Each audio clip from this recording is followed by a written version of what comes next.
అడిగినావా మేమన్నా? 33 కోట్ల రూపాయలు రంజాన్కి ఇచ్చింది మీరు ఇవాళ. 33 కోట్ల రూపాయలు. హైదరాబాద్ బోనాల పండుగ ఇచ్చింది 5 లక్షల రూపాయలు. 5 lakhs 33 crores వాళ్ళ రంజాన్కి ఇచ్చారు. వద్దలే ఇచ్చుకోరి, ఇంకా 10 కోట్లు ఇచ్చుకోరి. కానీ ఇందులో ఏం పాపం చేసిన వాళ్ళ తెలంగాణలో రంజాన్ పండుగ మాదిరిగానే గణేష్ ఉత్సవాలు జరుపుకుంటారు కదా, భవానీ ఉత్సవాలు జరుపుకుంటారు కదా, హనుమాన్ జయంతి ఉత్సవాలు జరుపుకుంటారు కదా, బోనాల పండుగ జరుపుకుంటారు కదా, శ్రీ వెంకటేశ్వర స్వామి ఉత్సవాలు జరుపుకుంటారు కదా, అనేక పండుగలు జరుపుకుంటారు కదా. ఇచ్చింది ఎంత? చిప్ప చేతికి ఇచ్చింది వాళ్ళ అడుక్కునే పరిస్థితి. ఇలా భాగ్యలక్ష్మి అమ్మవారు చాలా powerful temple. ఏమిచ్చారు?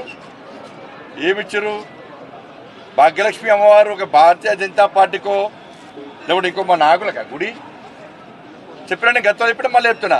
Bharatiya Janata party ప్రభుత్వం ఇక్కడ ఏర్పడిన వెంటనే మేము చేసేది ఈ భాగ్యలక్ష్మి అమ్మవారిని గోల్డెన్ టెంపుల్గా మారుస్తాం.